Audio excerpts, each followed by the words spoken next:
Hello friends, I am Prachi. Welcome to this YouTube channel.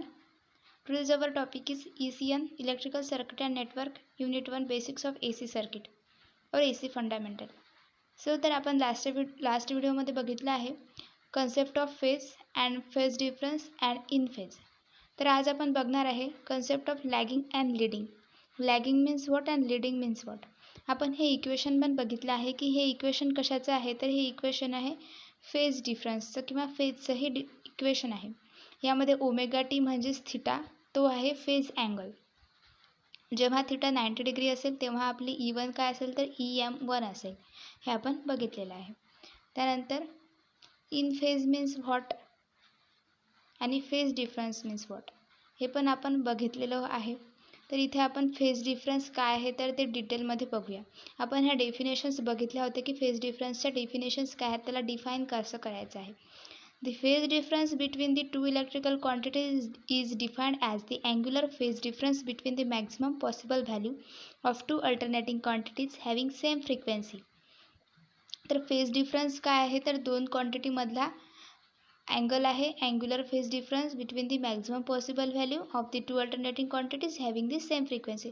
Means दोन quantity असतील त्याच्या frequency ह्या same असतील, परंतु त्यांच्यामध्ये जर आपण कंपॅरिझन केलं तर एक व्हॅल्यू आधी स्टार्ट होईल आणि दुसरी नंतर स्टार्ट होईल.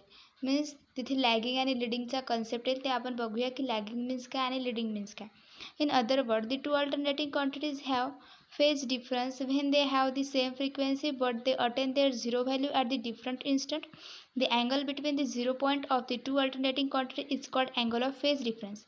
Means फेज डिफरन्स सिम्पल वर्डमध्ये सांगायचं झाल्यास अशा दोन क्वांटिटी की ज्याची फ्रिक्वेन्सी तर सेम आहे परंतु त्याची जी मॅक्झिमम व्हॅल्यू आणि झिरो व्हॅल्यू आहे तर त्या वेगवेगळ्या टाईमनी मीन्स डिफरंट टाईमनी रीच करत आहे. मीन्स जेव्हा फर्स्ट क्वांटिटी जेव्हा त्याची झिरो व्हॅल्यू रीच करेल तेव्हा सेकंड निघालेलीच नसेल, बट जेव्हा फर्स्ट ही मॅक्झिमम व्हॅल्यूला जाईल तेव्हा सेकंड क्वांटिटी ही झिरो व्हॅल्यूला असेल. मीन्स ती थोड्या वेळानंतर निघालेली असेल आणि त्यामधल्या अँगलला आपण काय म्हणणार आहे, फेज अँगल म्हणणार आहे. अँगल ऑफ फेज डिफरन्स किंवा मग अँगल ऑफ फेज डिफरन्स. तर आपण इथे वेव्ह डायग्रामवरून बघणार आहे, वेव्ह फॉर्मवरून phase difference. Consider the two alternating currents. आपण ते टू अल्टरनेटिंग करंट्स घेतले आहेत, त्याच्या मॅग्निट्यूड आहेत IM1 and IM2 are shown vectorially. Both the vectors is rotating at the same angular velocity of omega radians per second. The two current obtain the zero value at different instant, therefore they are said to have the phase difference of angle theta. इथे काय आहे तर आपण दोन current consider केले आहेत. एक green line दिसते आहे आणि एक रेड. तर मॅक्झिमम पीक व्होल्टेज जेव्हा IM1नी रीच केला आहे तर त्याच्या काही थोड्या आधी IM2नी रीच केला आहे. मीन्स जेव्हा की IM1 निघाली आहे त्याच्या काही आधी IM2 निघाली आहे. मीन्स इथे काय आहे तर याच्यामध्ये त्याची झिरो व्हॅल्यू आणि मॅक्झिमम व्हॅल्यू हे एकाच टाईमला रीच करणार नाही आहेत. हे याचं कंपॅरिझन आपल्याला इथे करायचं आहे. आणि फेज मीन्स काय आपण बघितलेलं आहे की जेव्हा आपण टाईममध्ये घेऊ तर त्याला आपण फेज म्हणू. मीन्स एक फेज कंप्लीट झाला आणि त्यामधला जो अँगल असेल त्याला आपण फेज अँगल म्हटलेला आहे. इथे दिसते आहे theta. This is the here see theta. This is theta and this is the phase angle between two alternating quantities. This is for IM1 and this is for IM2. and जेव्हा आपण की टाईममध्ये घेऊ तेव्हा त्याला फेज म्हणू, but जेव्हा त्याला अँगलमध्ये किंवा रॅडियन किंवा डिग्रीमध्ये घेऊ तेव्हा आपण त्याला पाय 2 पाय असे म्हणू. तर इथे फेज मीन्स काय ते समजलेलं आहे. त्यानंतर लॅगिंग आणि लिडिंग मीन्स काय ते आता बघूया. लॅगिंग आणि लिडिंगचे डेफिनेशन्स काय आहेत आणि याच वेवरून आपण लॅगिंग लिडिंग कसं होतं ते बघणार आहोत. तर त्याआधी आपण लॅगिंग लिडिंग मीन्स काय ते कन्सेप्ट बघूया. A leading alternating quantity is one which reaches its maximum or zero value earlier as compare to the other quantity. Leading means काय आहे तर ती जी क्वांटिटी आहे तिची व्हॅल्यू जी मॅक्झिमम असो किंवा मग झिरो व्हॅल्यू असो ती काय करेल तर आधी रीच करेल दुसऱ्या क्वांटिटीच्या कंपॅरिझनमध्ये. आणि तसेच similarly a lagging alternating quantity is one which reaches its maximum or zero value later than the other quantity. आणि लॅगिंग मीन्स काय तर अशी एक अल्टरनेटिंग क्वांटिटी जी त्याची व्हॅल्यू ज्याची मॅक्झिमम व्हॅल्यू और झिरो व्हॅल्यू काही वेळानंतर रीच करेल ज्या सुरुवातीच्या क्वांटिटीपेक्षा, त्याला आपण लॅगिंग म्हणू. मीन्स जी आधी होईल त्याला लीडिंग आणि जी नंतर होईल त्याला आपण लॅगिंग म्हणणार आहोत. तर इथे बघा, current I2 is leading current I1. इथे दिसते आहे का current I2? Here see current I2 and current I1. This is the current I1 and this is the current I2. So current I2 is lagging current I1. Lagging means की थोड्या नंतर थोड्या टाईमनी ती start होते आहे आणि लीडिंग मीन्स तिच्या आधी ती स्टार्ट होते आहे. तर आपण बघू शकतो इथे ही जी दिसते आहे I1 ही कशी आहे, लीडिंग करत आहे. कशाला? I2ला. ही ग्रीन जी वेवफॉर्म आहे ही I2ची आहे आणि ही रेड वेवफॉर्म I1ची आहे. तर I1 ही लीडिंग करते आहे I2ला आणि या डायग्राममध्ये I1 ही लॅगिंग करते आहे I2ला. तर इथे आपण लीडिंग आणि लॅगिंग काय आहे तर ते समजू शकतो. फेज डिफरन्स इथे काय आहे तर ते समजू शकतो. त्यानंतर मॅथमॅटिकल रिप्रेझेंटेशन ऑफ व्हेक्टर्स. आता मॅथमॅटिकल रिप्रेझेंटेशन्स कसं असते व्हेक्टर्सचं ते आपण बघणार आहे.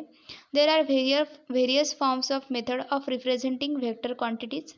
The various methods are: first is symbolic notation, second is trigonometric form, third is exponential form, and fourth is polar form. Symbolic notation means what? According to this method, a vector quantity is expressed algebraically in terms of its rectangular components. Hence, this form of representation is also known as rectangular or Cartesian form of notation or representation. A vector can be specified in terms of its x component and y component. तर यावरचे आपण numerical सुद्धा बघूयात next व्हिडिओमध्ये. RMS load आणि average लोडवरचे video available आहेत या चॅनलवरती. त्याची लिंक या व्हिडिओच्या डिस्क्रिप्शन बॉक्समध्ये मिळून जाईल. तर हे झालं सिम्बॉलिक नोटेशन. त्यानंतर आहे इथे व्हेक्टरच्या फॉर्ममध्ये इथे समजून सांगितलं आहे. फॉर एक्झाम्पल, काय आहे symbolic notation means mathematical representation of vectors आणि त्याचे किती मेथड आहेत तर 4 मेथड आहेत. First is symbolic method, second is trigonometric form and third is exponential and fourth is polar. तर सिम्बॉलिक नोटेशन मीन्स काय आहे, या मेथडनुसार एखादी क्वांटिटी आपल्याला एक्सप्रेस करायची आहे अल्जेब्रिकली तर ते आपण रेक्टँग्युलर कंपोनंट्समध्ये घेतो. Hence this form of representation is also known as rectangular or Cartesian form of notation or representation. तर ते कसं आहे ते आपण नंतर बघूया. त्याआधी बघूया for example the vector OE1. इथे आपण व्हेक्टर घेतलेला आहे OE1. दिसते आहे O, त्यानंतर E1 हे आहे OE1 व्हेक्टर हा आपण घेतलेला आहे. may be completely described by stating that its horizontal component is A1 and vertical component is B1. तर याचा व्हर्टिकल कंपोनंट काय आहे आणि हॉरिझॉन्टल कंपोनंट काय आहे. तर याचा व्हर्टिकल कंपोनंट काय आहे A1 and vertical component is B1. याचा हॉरिझॉन्टल कंपोनंट A1 आहे. हॉरिझॉन्टल कंपोनंट याचा A1 आहे आणि व्हर्टिकल कंपोनंट याचा B1 आहे. Express symbolically. आता याला एक्सप्रेस कसं करायचं सिम्बॉलिकली मीन्स काय घेतलं होतं आपण आधी एक वेक्टर घेतला आहे हा 0E1. त्यानंतर याचे कंपोनंट घेतले होते हॉरिझॉन्टल आणि व्हर्टिकल कंपोनंट घेतले होते. त्याचा व्हर्टिकल कंपोनंट हा B1 होता आणि हॉरिझॉन्टल कंपोनंट हा एक A1 होता. तर त्याला सिम्बॉलिकली एक रिप्रेझेंट कसं करायचं किंवा एक्सप्रेस कसं करायचं तर E1 is equals to A1 plus JB1 where symbol J known as operator indicates that component B1 is perpendicular to the component A1 and that the two terms are not to be treated like terms in any algebraic expression. The vector written in this way is said to be written in complex form. तर इथे काय form करत आहे हा जे या एक्सप्रेशनमधला जे काय फॉर्म करत आहे किंवा काय शो करत आहे तर B1 हा A1ला कसा आहे परपेंडिक्युलर आहे. ही A1 आहे आणि हा B1 त्याला काय आहे परपेंडिक्युलर आहे. आणि हे वेक्टर जेव्हा अशा प्रकारे आपण एक्सप्रेस करू तर त्याला आपण कॉम्प्लेक्स फॉर्म म्हणणार आहे. Means E1 is equals to A1 plus JB1 आणि जेव्हा याला आपण असं लिहूया तर त्याला आपण काय म्हणणार आहे complex form. The vector written in this way is said to be written in complex form.